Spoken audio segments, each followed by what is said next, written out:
अस्सलाम वालेकुम। एक और वीडियो के साथ हाज़िर हूँ अली। आज पहले तो आप मेरे बैकग्राउंड पे व्यू एंजॉय करेंगे, इतना ज़बरदस्त व्यू किस्म का है और काफ़ी अच्छी डक्स वगैरह हैं। अगर मैं आपको व्यू करके दिखाऊं, और काफ़ी अच्छा व्यू है, शाम का टाइम है इस टाइम पे, और काफ़ी अच्छा। ये एक मेरे घर के पास एक छोटा सा पार्क है जिसमें छोटा सा एक लेक टाइप बनी हुई है और इसके साथ डक्स वगैरह हैं। काफ़ी अच्छा पार्क है, लोग यहाँ पर वॉक वगैरह कर रहे हैं। एक ये बड़ा अच्छा जॉगिंग ट्रैक है जो मैं शाम को आज टाइम पे इधर आता हूँ। और बच्चों के लिए टॉयज़, बच्चों के लिए झूले वगैरह भी लगे हुए हैं। काफ़ी अच्छे बच्चे वहाँ करते हैं, खेलते वगैरह भी हैं। सो बेसिकली इस वीडियो का जो मकसद है बनाने का वो ये है कि आपके साथ एक स्टोरी शेयर करूं, और जो लोग पाकिस्तान से जल्द निकलना चाहते हैं, और अगर उनका प्लान है कि मतलब just done with the matric and FA and that's it, जितनी जल्दी हो सके निकलो और बाहर निकलो, और यूके जाओ और कनाडा जाओ और ऑस्ट्रेलिया जाओ। सो इस वजह से मैं चाहता हूँ कि जो लोग इस तरह का कुछ सोच रहे हैं वो बेसिकली अपना फ्यूचर प्लान कर सकें।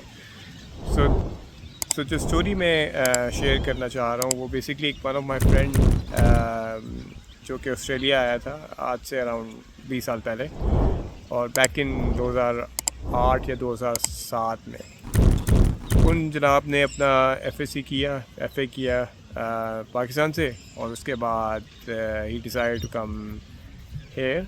और उसको इवेंचुअली उसकी इंग्लिश वगैरह भी इतनी अच्छी नहीं थी, तो उसने एलिकॉस वगैरह में सारा कुछ किया। और उसके बाद एलिकॉस के बाद उसने क्या कहते हैं अपना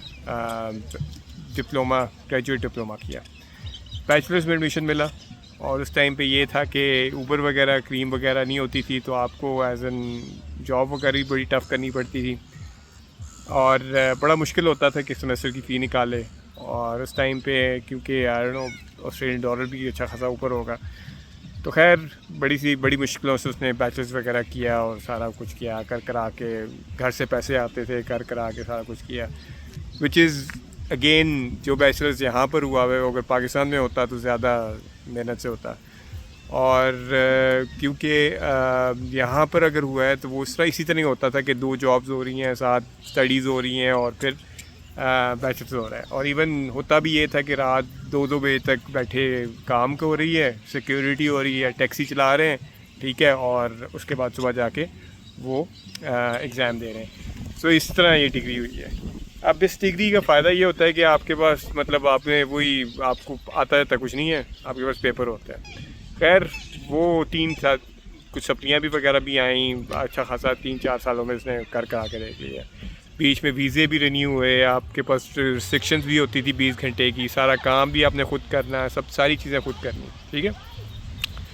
अब वो जब बैचलर्स बाकी बारी आई तो उसमें पॉइंट्स का रोला पड़ गया, उन जनाब के पॉइंट्स पूरे नहीं हो रहे थे, तो फिर उसने जनाब आगे मास्टर्स के लिए अप्लाई कर दिया, फिर उसने आगे पोस्ट ग्रेजुएट अप्लाई कर दिया, और डे पे डे आइल्स चल रहे हैं और सारी चीज़ें चल रही हैं, सब कुछ हो रहा है, ठीक है। और बजाय इसके को जो 4 पैसे कमा रहा था वो तो या तो टैक्सेस पे जा रहे थे, या उसके वो फीसेस भी चल रही थी, या फिर वो आइल्स पे चल रहे थे, या आइल्स पे या माइग्रेशन की फीसेस पे, और ये वो सारी चीज़ें। तो the whole process took around 3 साल की डिग्री थी बैचलर्स की, फिर 1.5 साल की मास्टर्स की डिग्री थी, और वो करा के कोई तकरीबन 4-5 साल 6 साल इसी चक्कर में लग गए।